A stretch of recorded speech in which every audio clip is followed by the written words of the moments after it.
Hello friends मेरे study channel में civil servant with UPSC में आपका स्वागत है। तो ये मैं आंसर राइटिंग जो है वो आंसर राइटिंग की ये सीरीज़ मैं शुरू कर रही हूँ। तो उसी के ये वीडियो है।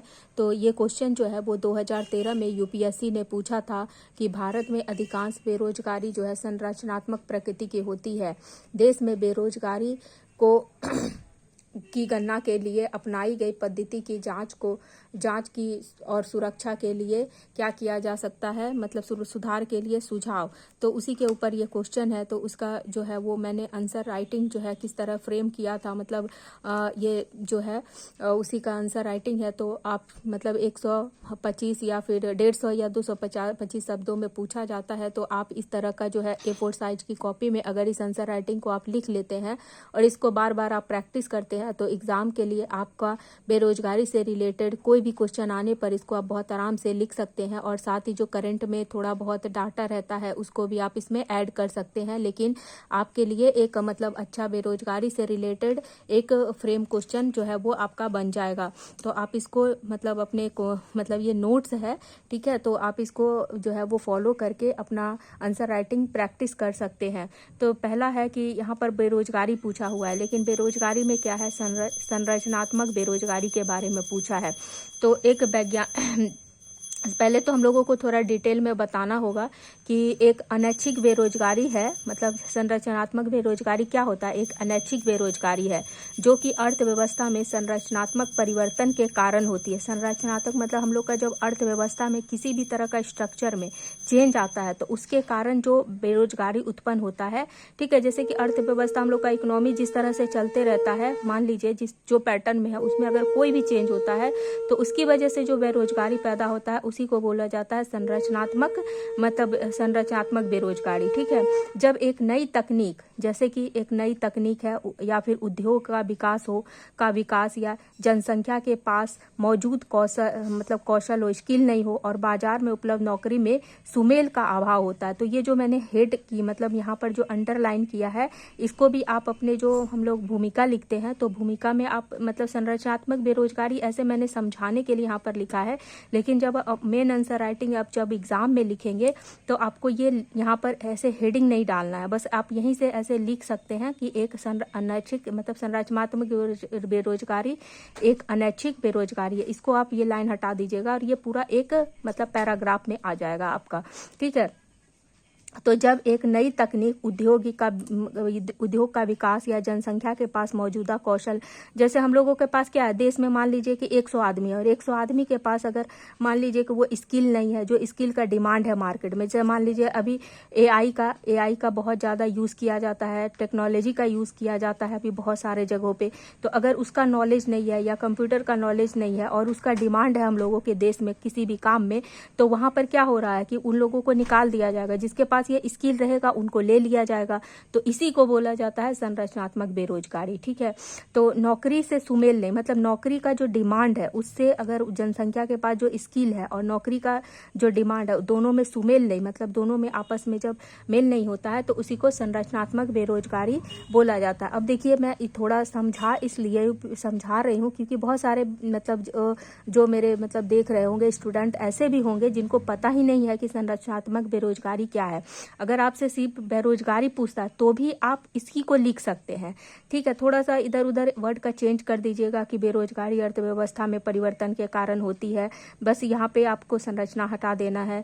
जैसे कि जब हम लोगों का विकास या जनसंख्या के पास कौशल नहीं होता है, बाजार में नौकरी का अभाव होता है, सुमेल को हटा सकते हैं, बस थोड़ा वर्ड को हम लोगों को हटा देना है, बस यही करना है। लेकिन ओवरऑल आप इसको भी अपना भूमिका में लिख सकते हैं थोड़ा सा, ठीक है। अब थोड़ा हम लोग कारण भी बता देते हैं क्योंकि कभी कभी आपसे जैसे ये एक क्वेश्चन को मैंने लिया है तो क्वेश्चन का एक मतलब किस तरह से 2023 में ये पूछा गया था यूपीएससी में, तो उसके ऊपर मैं ये बता रही हूँ। ये जितना भी स्टेट पीसीएस है उसमें भी आपसे बेरोजगारी के बारे में आएगा तो भी आप इसी को फ्रेम कर दीजिएगा, बस आप अपने उस स्टेट का थोड़ा सा चीज उसमें ऐड कर सकते हैं। अब कारण क्या होता है तो भी हम लोग थोड़ा जान लेते हैं। कभी कभी पूछा जाता है कि बेरोजगारी का क्या कारण है, तो कारण भी आपसे पूछा जा सकता है। तो आप कारण में बता सकते हैं कि श्रम बाजार की कठोरता, ठीक है। जैसे कि एसर का रिपोर्ट होता है कि कौशल में अंतर होता है, मतलब स्किल क्या होता है, स्किल में थोड़ा सा डिफरेंस आता है।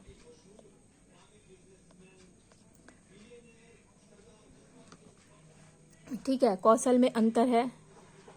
देखिए, एसर का रिपोर्ट आता है तो एसर का रिपोर्ट में हमेशा रहता है कि हम लोग का मान लीजिए 100 आदमी है, 100 आदमी को में से 20 आदमी को कंप्यूटर आता है, 80 आदमी को नहीं आता है।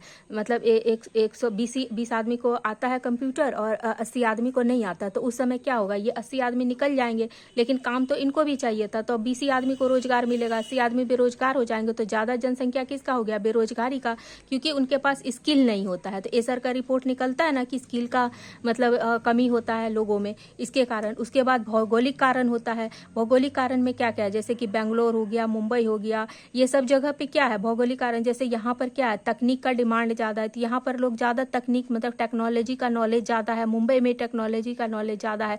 लेकिन अन्य जगह पे क्या है, जैसे कि ग्रामीण क्षेत्रों में टेक्नोलॉजी का अभाव है, तो वहाँ पे नौकरी लोगों को मिलता नहीं है। इसलिए गाँव के लोग भाग के कहाँ जाते हैं, शहर में जाते हैं। तो वहाँ पर शहर का जनसंख्या पे बोझ पड़ता है। जनसंख्या पे बोझ पड़ता है, मान लीजिए 100 लोगों का खाने का वहाँ पर रिसोर्सेस है और वहाँ पर जनसंख्या 1000 हो जाएगा, क्योंकि नौकरी लोग लाने के लिए मतलब नौकरी के लिए लोग भागते हैं वहाँ पर। तो वहाँ पे क्या होगा, रिसोर्सेज पे दबाव पड़ेगा।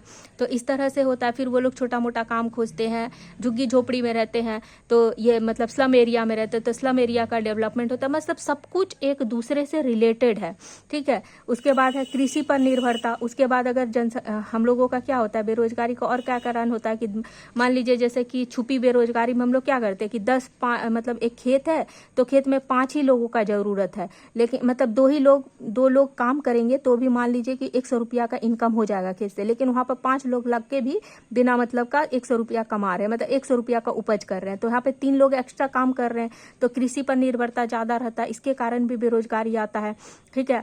उसके बाद है अवसंरचना का बाधाएं और नियामक चुनौतियां, जैसे कि एआई, अभी टेक्नोलॉजी में एआई का बहुत ज्यादा यूज किया जा रहा है, ठीक है। तो ये सब कारण है, छोटा छोटा कि कभी कारण पूछ देगा तो आप ये पॉइंट लिख सकते हैं, ठीक है।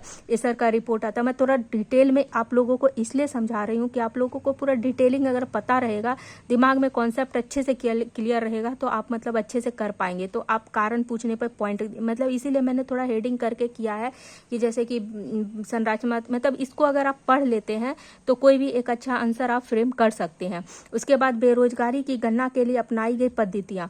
अब कभी कभी मान लीजिए कि क्वेश्चन आपको दिया बेरोजगारी और उसमें ऐड कर दिया कि बेरोजगारी की गणना के लिए क्या क्या पद्धतियां अपनाई गई है। क्वेश्चन में अगर हेडिंग में यही रहा तो आप लोग क्या करेंगे, ठीक है। बेरोजगारी की गणना के लिए अपनाई गई क्या क्या पद्धतियां हैं, तो ये भी आपसे पूछा जा सकता है। तो जैसे कि एनएसएसओ के द्वारा गणना किया जाता है, क्या क्या पद्धति अपनाया जाता है, ठीक है। National sample survey of India के द्वारा गणना किया जाता है। तो वर्तमान में साप्ताहिक स्थिति है, ठीक है। तो मतलब चालू है व्यक्ति जिन्होंने 7 दिनों में कम से कम एक दिन न्यूनतम 1 घंटा कार्य नहीं किया है, ठीक है। दीर्घकालिक मौसमी बेरोजगारी सर्वेक्षण की सारी मतलब क्या है कि व्यक्ति जिन्होंने मतलब वर्तमान में साप्ताहिक स्थिति पर ही काम मतलब चालू क्या रहता है कि मान लीजिए जैसे 2022 में एक रिपोर्ट आया था कि शहरी क्षेत्रों में 48.2% लोग ही काम किए हैं। कब, 7 दिन में कम से कम 1 दिन, और कम से कम 1 दिन में न्यूनतम 1 घंटा ही कार्य नहीं मिला।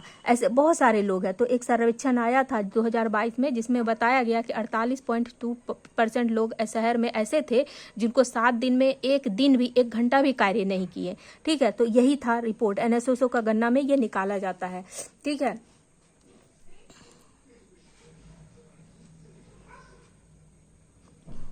अब देखिए यहाँ पर क्या है, फिर दूसरा है कि सामान्य सिद्धांत स्थिति बेरोजगारी, ठीक है। तो और मतलब सहायक स्थिति, सामान्य सिद्धांत का क्या क्या बेरोजगारी का उसके वजह से होता है। जैसे कि दीर्घकालिक बेरोजगारी मापने के लिए क्या किया जाता है, दीर्घकालीन बेरोजगारी मापने 365 दिनों में 30 दिन या अधिक दिन काम नहीं, मतलब 365 दिन में 30 दिन या 30 दिन से ज्यादा दिन भी काम नहीं किया है वो लोग, तो वो लोग भी बेरोजगार हो गया, ठीक है। तो इसके ऊपर भी यूपीएससी में क्वेश्चन पूछा गया था, ठीक है, कि सामान्य स्थिति बेरोजगारी, इसी को हेडिंग देकर एक साल क्वेश्चन किया गया था। मतलब जिन्होंने पीवाईक्यू किया होगा वो लोग देखे होंगे कि इस तरह का हेडिंग डालकर भी क्वेश्चन पूछा जाता है। इसीलिए मैंने यहाँ पर देखिए लिखा है कि यूपीएससी एक साल इस तरह ये भी क्वेश्चन का मेन हेडिंग में तक क्वेश्चन में था कि सामान्य सिद्धांत या स्थिति बेरोजगारी और सहायक सिद्धांत स्थिति बेरोजगारी का क्या मतलब होता है, और उसी के ऊपर और क्वेश्चन मतलब ऐड करके लंबा क्वेश्चन बनाया हुआ था। तो वही है कि एक साल में 30 दिन मतलब 1 महीना या उससे भी अधिक काम अगर नहीं मिलता है तो उसको सामान्य सिद्धांत या स्थिति बेरोजगारी या सहायक सिद्धांत स्थिति बोला जाता है। उसके बाद है कि देखिए क्या है दैनिक स्थिति। दैनिक स्थिति में सप्ताह में एक या एक से अधिक दिन तक कार्य नहीं मिला है। ठीक है, दैनिक स्थिति मतलब दैनिक मतलब सप्ताह में एक या एक दिन भी काम नहीं मिला या एक से ज्यादा दिन तक कार्य नहीं मिला है तो उसको बोला जाता है दैनिक स्थिति। ठीक है, तो ये सारा गणना कौन निकालता है? एनएसएसओ के द्वारा निकाला जाता है। ठीक है, उसके बाद क्या बोला गया है कि श्रम ब्यूरो संरक्षण, एक श्रम ब्यूरो संरक्षण हुआ जिसमें बताया गया कि श्रम ब्यूरो भारत में बेरोजगारी और रोजगार आंकड़े के सर्वेक्षण का कार्य करता है। ठीक है, तो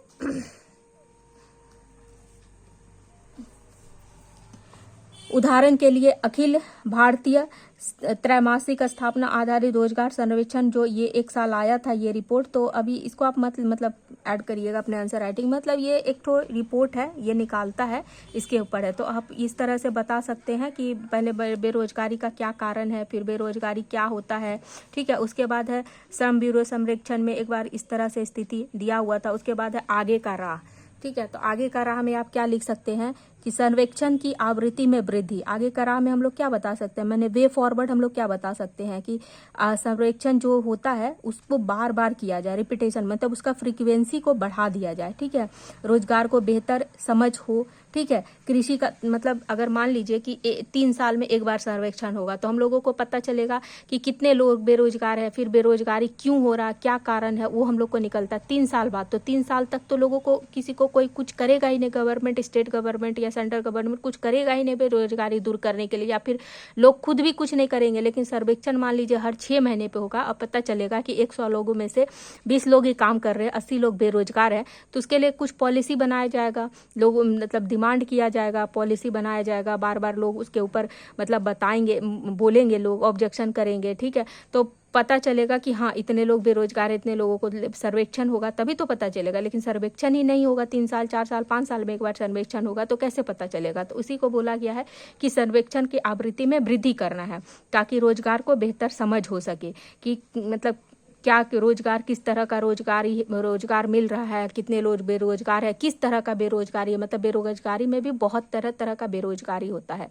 ठीक है, उसके बाद कृषि का आधुनिकीकरण मतलब कितने तरह के बेरोजगारी होती है, उसके ऊपर भी एक क्वेश्चन यूपीएससी ने एक बार पूछा था, स्टेट पीसीएस में भी पूछा गया था, तो उसको भी मैं नेक्स्ट लेकर आऊंगी। मतलब अभी जो मैं क्वेश्चन आंसर का शुरू की हूँ ये सीरीज, ये इसमें क्या है कि जितना भी जो भी साल क्वेश्चन पूछा गया है उसी का ऊपर मैंने ये इसको फ्रेम किया है। तो आप इसके हेल्प से बहुत अच्छा आंसर राइटिंग लिख सकते हैं। बस इसको थोड़ा शॉर्ट और समराइज कर दीजिएगा और जो करंट का डाटा आता है उसको आप इसमें यूज कर सकते हैं। ठीक है, तो मतलब पीवाईक्यू सॉल्व करने से आपका आंसर राइटिंग बहुत अच्छे से प्रैक्टिस होगा। और अभी जो मैं करवा रही हूँ बेरोजगारी के ऊपर बहुत क्वेश्चन पूछा जाता है, बहुत ही क्वेश्चन, यूपीएससी में भी और स्टेट पीसीएस में भी आपने देखा होगा कि बहुत ज़्यादा ही क्वेश्चन पूछा जाता है, तो ये सब इंपॉर्टेंट है। ठीक है, उसके बाद है कि कृषि का आधुनिकीकरण, हम लोग को कृषि में क्या करना पड़ेगा, बहुत सारा टेक्नोलॉजी को यूज़ करना पड़ेगा, जैसे ड्रोन हुआ, सिंचाई में सुधार करना पड़ेगा, ड्रिप इरिगेशन यूज़ करना पड़ेगा, ड्रोन का यूज़ करना पड़ेगा, जो हम लोग सीड मतलब बोते हैं उसमें भी बहुत सारा टेक्नोलॉजी है, सिंचाई के ऊपर भी मतलब कृषि का आधुनिकीकरण के ऊपर भी एक क्वेश्चन है, यूपीएससी ने पूछा, तो उसको जब मैं कराऊंगी तो उसको डिटेल में बताऊंगी, क्योंकि इसका डिटेलिंग अगर मैं यहाँ पे करूँगी तो ये वीडियो बहुत ज़्यादा लंबा हो जाएगा। ठीक है, तो कृषि में हम लोगों को टेक्नोलॉजी का यूज़ करना पड़ेगा। ठीक है, खाद बोने में, सिंचाई करने में, उसके बाद कटाई करने में। ठीक है, ये सब में हम लोग को क्या करना पड़ेगा, टेक्नोलॉजी का यूज़ करना पड़ेगा। फिर मिट्टी का जो है मतलब अभी एआई का यूज़ करके हम लोग मिट्टी का भी सैंपल लेके पता करते हैं कि मिट्टी किस तरह का है, उसमें किस तरह का क्या मिनरल का कमी है, सोडियम पोटेशियम, ये सब मतलब किस तरह का मिट्टी है, उसमें क्या बोना चाहिए, कितना रोटेशन में करना चाहिए, इस तरह से। तो किसी को क्या करना चाहिए, आधुनिकीकरण लाना चाहिए। उदाहरण के लिए शीत भंडारण का बढ़ावा, जैसे हम लोग का देश में क्या है, कोल्ड स्टोरेज का बहुत ज़्यादा लैकेज है, का अभाव है, तो हम लोग का फसल कट जाता है, लेकिन मतलब गोदाम में उस तरह का व्यवस्था नहीं होता है, कोल्ड स्टोरेज नहीं है। मतलब ठंडा में क्या रहता है, जैसे हम लोग फ्रिज में सामान रखते हैं तो बहुत सुरक्षित रहता है, उसी तरह से बड़ा बड़ा जो हम लोग का फसल होता है, फसल जैसे धान हुआ, गेहूँ हुआ, इस सबको मतलब बहुत सारा ऐसा सब्जी तरकारी होता है, फल होता है, जिसको कोल्ड स्टोरेज का जरूरत, ताकि वो सड़े नहीं, इन्फेक्टेड नहीं हो। तो कोल्ड स्टोरेज का कमी है हम लोग का। ठीक है, तो एक एग्जांपल मैंने दिया, लेकिन इसके अलावा भी बहुत सारा है कि कृषि में हम लोग क्या क्या आधुनिकीकरण मतलब टेक्नोलॉजी को यूज़ कर सकते हैं। तो यहाँ पे एक एग्जाम्पल मैंने लिख दिया। उसके बाद है अनौपचारिक क्षेत्र का समावेशन, ठीक है, जैसे कि 80% से अधिक श्रम शक्ति अनौपचारिक क्षेत्रों में कार्यरत है, ठीक है। तो जैसे कि 80% से अधिक श्रम शक्ति अनौपचारिक क्षेत्रों में कार्यरत है, जिससे कि औपचारिक क्षेत्रों में शामिल करना चाहिए। जैसे हम लोग का 100% श्रम शक्ति है, तो 20% ही हम लोग का औपचारिक क्षेत्र मतलब ऑफिशियल रीजन में काम कर रहा है, लेकिन 80% क्या है अनौपचारिक क्षेत्र, जहाँ पे जरूरत नहीं है वहाँ पे लोग फंसे हुए हैं, जहाँ पे उनका जरूरत नहीं है काम करने का, ऐसे, ठीक है। उसके बाद मौसमी समायोजन मतलब कृषि और मौसमी रोजगार को ध्यान में रखते हुए मौसमी समायोजन तकनीकों में सुधार, ठीक है। तो ये इतना मैंने इसलिए लिखा है कि ये समझने के लिए है, बस आपको हेडिंग में ये लिख देना, कहीं कहीं पे छोटे छोटा, क्योंकि इतना लिखने का आपके पास टाइम नहीं रहेगा, वर्ड लिमिट रहता है और उतना टाइम भी नहीं रहता कि आप एक क्वेश्चन में इतना डिटेलिंग कर पाए। ये मैंने फ्रेम इसलिए किया है ताकि आपको थोड़ा कुछ समझ में आए। अगर मान लीजिए जस्ट मैंने हेडिंग लिख दिया होता तो आपको समझ नहीं आता कि मतलब इसका मीनिंग क्या है, इसमें क्या, बस अब थोड़ा अगर डिटेल में समझ जाइएगा तो ये हेडिंग आपको याद रहेगा कि क्या बोलना चाह रहा है, इसीलिए ये डिटेलिंग मैंने लिखा है, ठीक है। उसके बाद देखिए NEP मतलब नेशनल एजुकेशन पॉलिसी 2020 में आया था, तो उसके ऊपर एक क्वेश्चन है कि भारत को सबसे बड़ी अर्थव्यवस्था में से एक बनाने और कुछ चुनौतियां तथा बेरोजगारी बाधाओं के साथ समृद्ध जनसंख्या की लाभांश का पोषण करने के लिए अपनाई गई पद्धतियों के आधुनिकीकरण करने की आवश्यकता है, ठीक है। तो मतलब ये क्या है, मतलब हम लोग मतलब उसका क्या मतलब एंडिंग में लिखे हैं, कंक्लूजन बोल सकते हैं या ये है, तो इससे भी आप थोड़ा अच्छा लिख सकते हैं क्योंकि मैंने इसको एक ही लाइन में लिख दिया है। तो जैसे कि क्या क्या कारण है बेरोजगारी के, तो निर्माण की जगह सेवा क्षेत्र की भागीदारी अत्यधिक होना चाहिए आर्थिक समृद्धि में, ठीक है। उसके बाद देखिए जैसे यहाँ पर है कि चाइना क्या करता है भारत में, जैसे चाइना का घड़ी जो है भारत में चाइना का घड़ी हम लोग का चलता है क्योंकि भारत में घड़ी उत्पादन बंद हो गया, रोजगार सृजित नहीं हुआ और घड़ी उत्पादन क्षेत्र टाइटन था, ये सब था, तो वो सब अभी क्या हो गया, बहुत उतना ज्यादा नहीं उत्पादन भारत में हो रहा है, तो हम लोग का चाइना का घड़ी चल रहा है, तो यहाँ पर चाइना का जो घड़ी का उत्पादन था खत्म हो गया, तो इस उत्पादन में लगे रोजगार का क्या हो गया, सृजित नहीं कर पाए, मतलब कि रोजगार ही बंद हो गया घड़ी का। उसके अलावा है कि मेड इन चाइना का प्रोडक्ट ज्यादा हम लोग यूज करते हैं, जूते चप्पल कपड़े इलेक्ट्रॉनिक दिवाली ये सब क्या हम लोग ज्यादा मेड इन चाइना का यूज करते हैं। तो यहाँ पर क्या है वही बोला गया है कि बेरोजगारी का क्या कारण है कि सेवा क्षेत्र का भागीदारी, मतलब आप कंक्लूजन में लिख सकते हैं कि सेवा क्षेत्र का भागीदारी अत्यधिक होगा और तभी हम लोग का आर्थिक समृद्धि होगा, मतलब इसको कारण भी आ सकता है और इसी कारण को हम लोग कन्वर्ट कर देंगे वे फॉर मतलब कंक्लूजन में, ठीक है। तो थोड़ा अपना हिसाब से आप सजा दीजिएगा, ठीक है। LPG सुधार किया जाए, लिबरलाइजेशन प्राइवेटाइजेशन ग्लोबलाइजेशन उसको सुधार करके MSME को पर प्रतिकूल प्रभाव, मतलब हम लोग उसको क्या कर सकते हैं, सुधारों के कारण MSME पर प्रतिकूल प्रभाव पड़ा। फिर निजी क्षेत्र और विदेशी निवेश के द्वारा स्वचालन तथा पूंजी शहर निवेश में मतलब लोग का काम मशीन से होने लगा। क्या हो गया कि जैसे कि निजी क्षेत्र में क्या हो गया, निजी क्षेत्र में विदेशियों के द्वारा क्या हो गया, ऑटोमेटिक मशीन से उत्पादन होने लगा, तो जो लोग हाथ से काम करते थे, कढ़ाई बुनाई ये सब काम जो हाथ से चल रहा था वो लोग क्या हो गए, बेरोजगार हो गए क्योंकि मशीन चलने लग गया, ठीक है। पूंजी का कमी हो गया क्योंकि निवेश नहीं आने लगा, सार्वजनिक क्षेत्र के उपक्रमों में निवेश का कमी हो गया, ठीक है। अपर्याप्त बुनियादी ढांचा, ठीक है।